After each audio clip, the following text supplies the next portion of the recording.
Voilà, on se retrouve toujours en direct, évidemment, de l'hippodrome de Longchamp pour la REF, la rencontre des entrepreneurs de France. Troisième saison, vous nous suivez en direct depuis la ref.org, le site officiel évidemment de cet événement, et le Player Be a Boss. On continue à parler de ressources humaines. Tiens, c'est ce qui va nous occuper, nous animer tout au long de cette matinée avec nos invités. Gestion des talents et des compétences, un défi pour le secteur numérique. Et bien évidemment, on va en parler avec mon invité, Béatrice Kosowski. Bonjour. Bonjour. Merci d'être avec nous, Béatrice. Vous êtes présidente d'IBM France, mais c'est avec une autre casquette que vous allez intervenir, celle du membre du conseil d'administration de Numéum. Alors, depuis juin 2019, vous êtes en charge du programme social formation et attractivité. C'est pour ça d'ailleurs que vous êtes toute légitime pour être avec nous. Numéum, de quoi s'agit-il? C'est une fusion d'abord, il faut qu'on explique bien à celles et ceux qui nous écoutent. Oui, absolument, c'est très récent. Donc, c'est la fusion de Syntec Numérique et Tech in France qui a été réalisée en juin dernier. Donc, c'est un beau bébé tout nouveau qui représente en fait un poids extraordinaire parce que le secteur numérique, c'est quand même 530 000 emplois, on peut le dire. Et Numéum, en fait, porte 85% du chiffre d'affaires de la profession en France. 2300 entreprises qui sont concernées. Alors, 2300 adhérents. Ce qui est très intéressant, c'est qu'on a toute la logique territoriale parfaitement représentée, puisqu'on a à peu près 55% des adhérents qui sont dans les régions. Et puis, ce qui est très intéressant aussi, c'est la diversité des profils et des tailles de ces entreprises. On a une très, très grosse majorité de PME, TPE, start-up, et puis des grands groupes également. Donc, ce qui favorise, je dirais, de beaux échanges parmi un panel quand même très, très varié. Bon, on va parler évidemment de ces opportunités et puis de ce que se représente cette première organisation professionnelle de l'écosystème numérique en France. Bon, allez Béatrice, peut-être une question un peu plus personnelle, mais qu'est-ce qui vous a donné envie, vous, la présidente d'IBM France, de vous engager sur ces sujets-là? Alors, vous n'avez pas beaucoup de temps, alors comment est-ce que vous trouvez ce temps-là? Écoutez, moi je suis absolument passionnée par les logiques de croissance et de croissance responsable. Et je pense que c'est vraiment le bon endroit pour aller se battre, s'engager, puisque tout ça, bien sûr, c'est en plus de tout le temps que nous passons à nos activités directes, je dirais. Et le fait d'avoir cette ouverture, ces échanges avec mes pairs pour essayer de bouger les lignes dans le bon sens, favoriser la création d'emplois et la création de valeur. Et cette création de valeur que l'on porte au niveau du secteur numérique, elle est à la fois pour la société avec un grand S, les citoyens, la planète. Il y a beaucoup d'applications dans ce domaine. Et puis pour nos clients, que ce soit pour leurs propres clients, pour créer des services à valeur ajoutée, ou pour aider leurs employés à mieux fonctionner. Voilà, donc il y a beaucoup de sens derrière. Numéum, Béatrice Kosowski, partenaire de la REF, qu'est-ce qui vous donne envie d'accompagner cet événement très concrètement? Alors, très franchement, c'est très naturel. C'est-à-dire, on ne s'est pas bossé beaucoup de questions. En fait, on a envie d'être là parce que nous sommes un secteur de pointe. La dimension d'innovation est totalement prégnante, bien sûr, pour nous. On a des logiques, je dirais, assez ambitieuses. Et cette notion d'air libre nous plaît beaucoup parce qu'il y a toute cette logique de se remettre en question, s'aérer, se challenger, disrupter. Et finalement, c'est vraiment au cœur de notre ADN. Et c'est cette logique qui, pour nous, va nous permettre d'avancer. On entend, Béatrice, ci et là, que la France avait du retard. Nos entreprises accumulaient du retard dans la transition digitale. Alors, pas toutes les tailles d'entreprise, pas tous les secteurs d'activité. La crise aurait agi comme un accélérateur de ces transitions, de ces mutations. Quel rôle a joué Numéum pendant cette crise ? Qu'est-ce que vous pouvez nous dire sur ce sujet-là? Oui, déjà, accélérateur absolument. On a dit que dans les 6 premiers mois, on avait fait l'équivalent des 6 dernières années. Donc voilà, et alors depuis, bien sûr, ça continue à s'accélérer et on voit que le secteur du numérique est un vecteur de croissance pour son propre secteur et bien sûr pour l'impact sur les clients dans les autres secteurs. Alors, pour nous, je dirais que c'était très important d'être là. Tout le monde était perdu, il faut le dire. Je veux dire, on est entre dirigeants d'entreprise, c'était quand même compliqué. Et on parle de la diversité de ces adhérents, et notamment pour les petites entreprises qui n'ont pas forcément les moyens d'aller chercher toutes les infos et tout. Donc en fait, l'idée, c'était vraiment d'échanger, de partager, de conseiller. Enfin, on a eu plus de 6500 consultations dans le domaine du social, de la formation, du business, du juridique. Et ça a été donc en fait un accompagnement très fort. Et puis il y a eu des choses très concrètes comme par exemple les masques. Vous vous souvenez quand on était en période de pénurie de masques, on a monté une opération qui a permis à nos adhérents de récupérer 600 000 masques. Voilà. Donc là, je dirais que c'est aussi un accompagnement qui est très concret. Autre sujet évidemment qui nous concerne directement dans cette matinée, est-ce que vous pouvez nous préciser, alors on a parlé 530 000 emplois qui sont concernés en France, ça n'est pas anecdotique, le poids du numérique dans l'emploi et le recrutement en France, qu'est-ce que ça représente ? Alors, donc effectivement, c'est un vivier d'emploi très important et il y a une dynamique qui est très positive et sur la durée. Je veux dire, on a une création nette d'emplois qui est positive depuis plus de 11 ans. Donc juste quand même pour illustrer par quelques chiffres, je trouve que c'est vraiment intéressant. Même en 2020, en situation de crise, il y a eu 4600 création nette d'emplois. Alors c'est moins que 2018 et 2019, d'autres chiffres aussi, mais c'est quand même très bien, je pense. C'est quand même assez intéressant. C'était 34 000 en 2018, c'était 29 000 en 2019, et finalement 179 000 créations d'emplois depuis 2009. D'accord ? Donc ça, on voit toute cette dynamique. Ce que je trouve intéressant aussi, c'est de regarder les caractéristiques finalement de ces emplois. Donc on a un taux de cadre qui est très élevé, c'est 80% de cadres. On a un taux de CDI qui est très très élevé, c'est 93%. D'accord. Des emplois durables. Voilà, exactement. Une autre donnée que je trouve intéressante, c'est que par rapport à la moyenne nationale, il y a 2 fois plus de jeunes, des moins de 30 ans en fait, c'est 25%. Là où on a vraiment un travail à faire, et vous savez que l'enjeu de l'inclusion, de la diversité, pour nous, il est phénoménal, c'est sur le pourcentage des femmes qui est trop faible. Et en particulier, nous avons des difficultés dans les domaines techniques. Voilà, donc là, comme vous le savez, on travaille dessus. Comment on l'explique d'ailleurs ce sujet de genre ? Les femmes vont moins naturellement dans le digital numérique ? À la source, alors c'est pour ça qu'il y a beaucoup d'actions, je dirais, qui remontent en amont, dans les maternelles, les écoles primaires, les lycées, etc., pour encourager les vocations des jeunes filles, à la fois auprès des parents, des enfants et des jeunes et des enseignants pour vraiment démystifier le sujet et faire jouer avec la technologie. Ce qui est très intéressant, c'est qu'il y a une notion de sens et les jeunes filles sont très accrochées, très intéressées sur le sens. Donc ça, quand on fait valoir le sens, là on a, je dirais, plus de succès.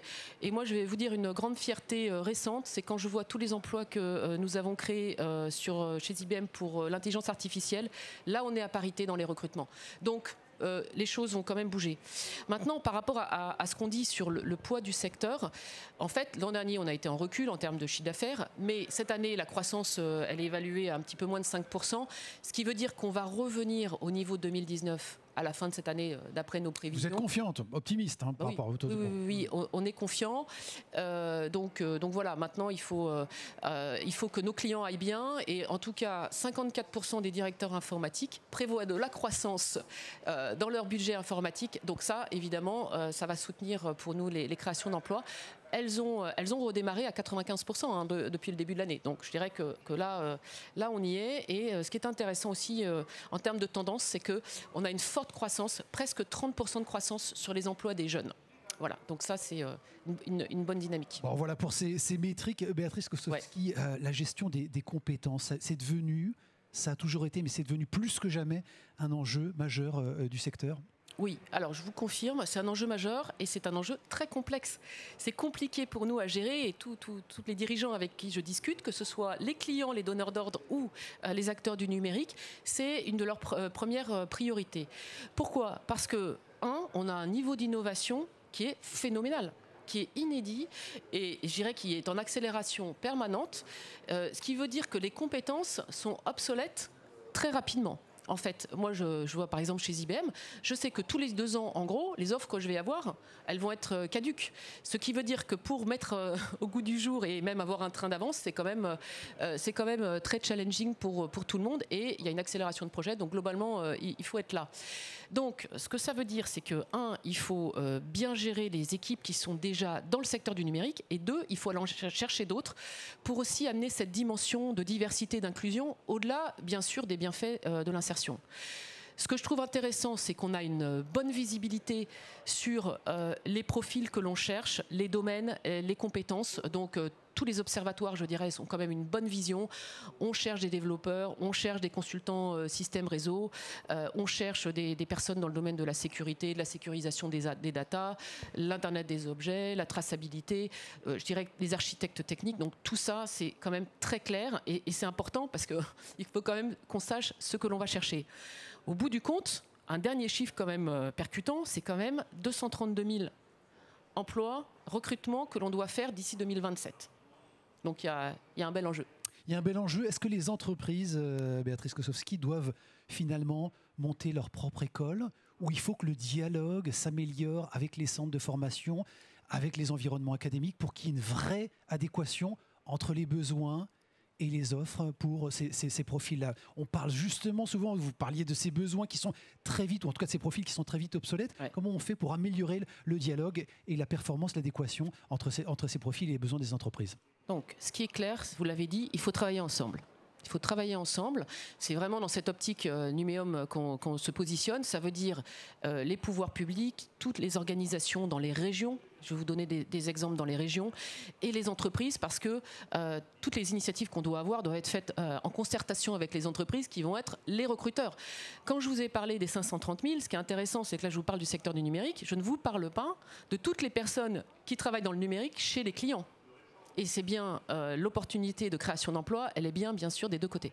Alors là, en fait, on a deux axes. On a un premier axe qui est sur la reconversion.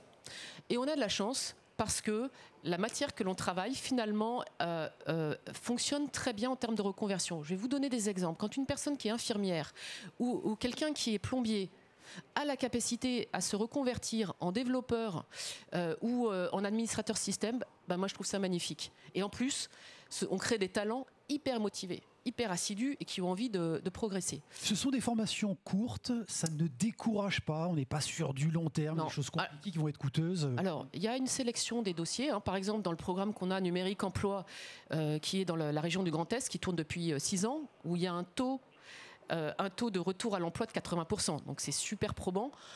On sélectionne, sur 500 dossiers, on sélectionne 200 personnes. Je peux vous dire que le taux d'absentéisme, il est proche de 0.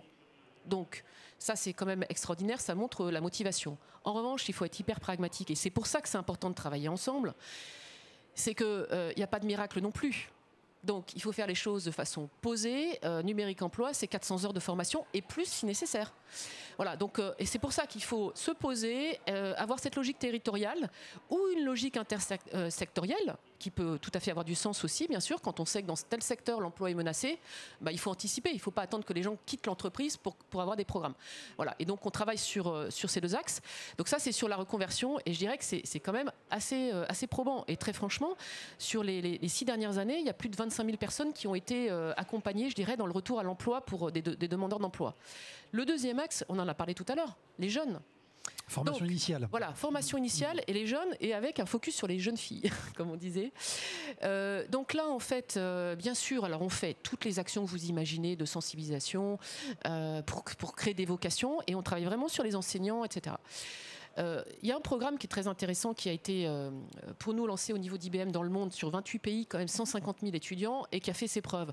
Et on l'a déployé en France à l'occasion de Tech for Good. Donc maintenant, ça fait 3 ans, avec l'aide d'un certain nombre de clients, avec l'aide du ministère de l'Éducation nationale, et Numéum a souhaité participer activement et très engagé sur ce programme. Donc là, c'est hyper concret, hyper simple. On prend des jeunes en lycée professionnel, donc en seconde, et on les accompagne jusqu'au BTS, donc pendant 5 ans, on leur fait du mentoring, on leur fait beaucoup d'immersion dans l'entreprise, des workshops très précis sur les différentes techniques. À l'arrivée, d'abord, ils sont plus mûrs, plus motivés, et ils sont prêts à l'emploi ou à décider de faire plus d'études. Donc ça, pour nous, l'objectif maintenant, c'est de passer à l'échelle et d'avoir des écoles Pitech un peu partout. Après, moi, je vais vous dire, quand je vois qu'on a fait l'an dernier 23 000 contrats dans notre secteur numérique, 23 000 contrats d'alternance, Je trouve ça aussi magique parce que c'est 15% de croissance année sur année.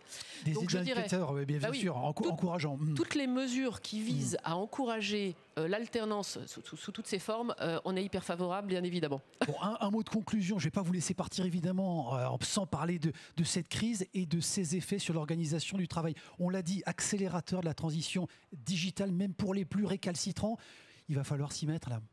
Oui, absolument. Donc en fait, le secteur numérique, a tout de suite switché en télétravail très, très massivement, à part les personnes qui devaient aller dans la data center ou ceux des clients. Et on a permis à nos clients de passer en télétravail. Pour certains, c'était quand même un peu compliqué. Ils n'étaient pas forcément équipés ou mûrs sur le sujet. Maintenant, les répercussions, elles sont multiples et elles sont irréversibles. Et il y a beaucoup de choses qui sont positives. Alors nous, d'ailleurs, le 21 septembre prochain, on organise un événement qui est dédié à ça, sur le thème des ressources humaines et l'adaptation par rapport à cette nouvelle donne. Moi, ce que je vois, c'est vraiment quatre axes intéressants. La première chose... quelques mots. Merci. Ouais, définir une nouvelle façon de travailler avec l'équipement qui va bien, le confort qui va bien, etc. Ça, c'est une première chose. Et l'encadrement. La deuxième chose, c'est la cybersécurité. Parce que ça a ouvert des failles. Et donc là, il y avait vraiment un très gros sujet. Le troisième axe, c'est l'axe managérial. Donc, repenser véritablement le rôle du manager, sa façon d'animer, de communiquer et d'être proche de ses équipes très, très différemment. Et le dernier, il est pour nous, les dirigeants, un nouveau style de leadership. Parce que il faut être beaucoup plus agile, beaucoup plus ouvert et collaboratif et collectif, ça c'est évident. Et puis je dirais il y a une notion de courage quand même, parce qu'on avance quand même aussi dans l'inconnu et vivre avec l'incertain. Et je pense qu'on doit vraiment incarner cette dynamique positive des dirigeants d'entreprise et des entreprises. Voilà. Béatrice Kosowski, merci beaucoup d'avoir été avec nous. Je rappelle que vous êtes présidente d'IBM France et membre du conseil d'administration de Numéum. On en a bien parlé évidemment avec Béatrice depuis juin 2019. Elle était en charge du programme social formation et attractivité, donc gestion de ces talents, de ces compétences que nous avons dans notre pays. Un défi pour le secteur numérique, un défi qui semble être en phase d'être relevé. Merci beaucoup Béatrice.